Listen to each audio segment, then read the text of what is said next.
Ouviram do Ipiranga? Brado retumbante? Florão da América? Você também já ficou confuso quando estava cantando o hino nacional?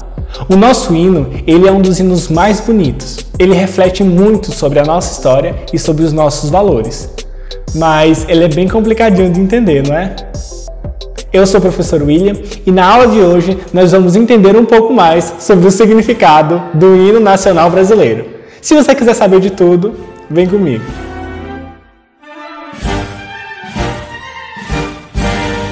O hino, ele é um dos símbolos nacionais. Ele reflete os valores pregados por um país e parte da sua história. E com o nosso não é diferente. Você já teve a impressão de que o hino é bem complicado? Talvez você tenha achado que, nossa, é porque ele foi feito há muito tempo. E realmente, ele foi composto há muito tempo.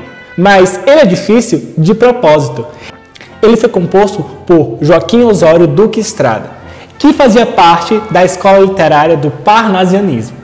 O parnasianismo, ele é um tipo de escrita que tenta reforçar padrões estéticos muito perfeitos. Então se utiliza uma linguagem bem rebuscada, sabe? Para poder exaltar a beleza de algo. E foi justamente esse tipo de linguagem que Joaquim Osório utilizou para compor o hino do país. Tá, e ele é bem complicadinho. Mas hoje eu vou destrinchar parte por parte para que nós possamos compreender a beleza, a poesia e a riqueza que está presente no nosso hino. Bora lá! O hino começa assim: ouviram do Ipiranga as margens plácidas de um povo heróico brado retumbante, e o sol da liberdade em raios fúlgidos brilhou no céu da pátria nesse instante. Quando a gente pega e está falando, normalmente nós temos o sujeito, depois vem o verbo, né? E depois vem um complemento. Mas no parnasianismo eles fazem um embolado todo. Perceba que quando a gente inverte a ordem dos fatores aqui, fica muito mais fácil de compreender. Basicamente, o autor está falando o seguinte: as margens do rio Ipiranga ouviram um grito muito, muito forte. Brado significa grito, retumbante significa aquilo que ecoa. Então, um grito que ecoa é justamente um grito bem forte, não é? De um povo heróico, ou seja, foi um grito de um povo heróico. E nesse instante que ouviram esse grito, o sol da liberdade brilhou no céu do país.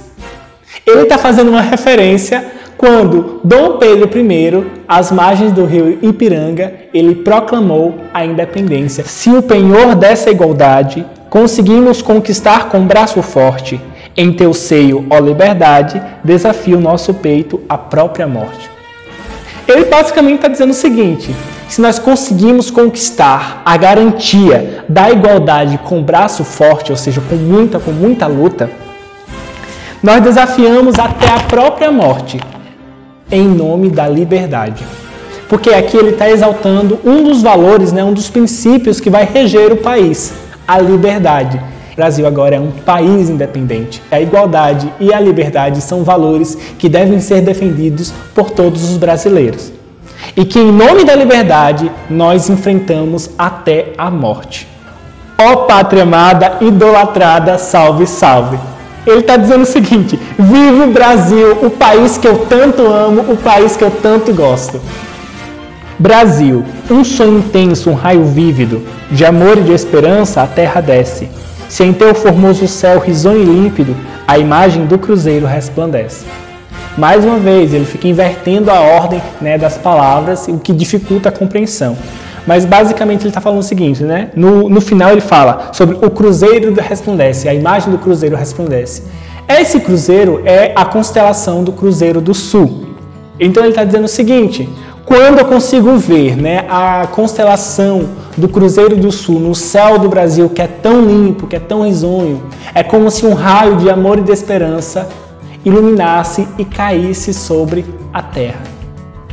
Gigante pela própria natureza, és belo, és forte, impávido colosso, e o teu futuro espelha essa grandeza, terra adorada. Entre outras mil és tu, Brasil, ó pátria amada.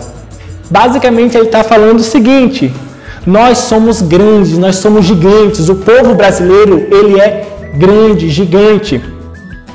Ele é corajoso, ele é forte. Por natureza, nós somos assim. E por isso, o nosso futuro, o futuro do país, o futuro do Brasil também vai ser grande, vai ser forte, vai ser gigante, vai ser corajoso.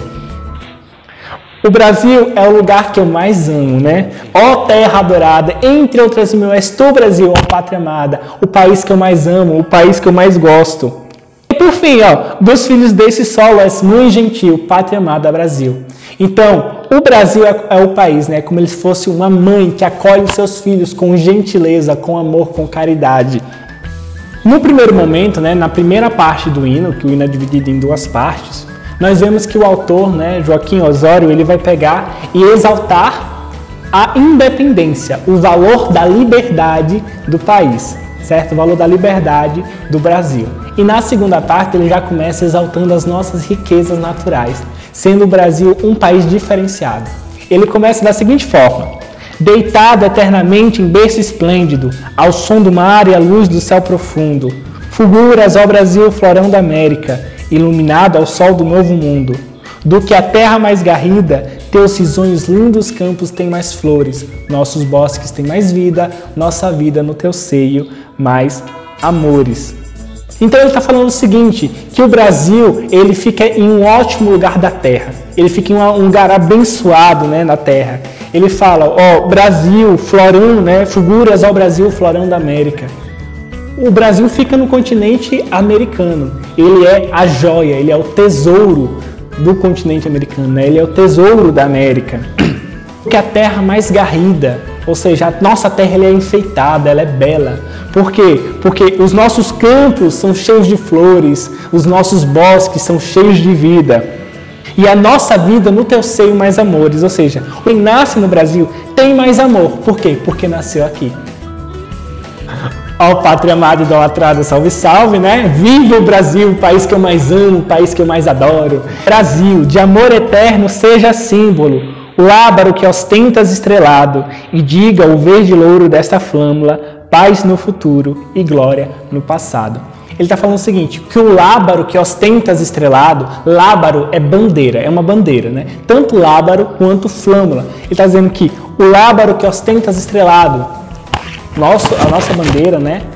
Nosso lábaro, ele é cheio de estrelas. Tanto a bandeira da República quanto a bandeira do Império. Ele tinha estrelas. Então esse lábaro que ele tem estrelas, ele seja símbolo de amor eterno, não é?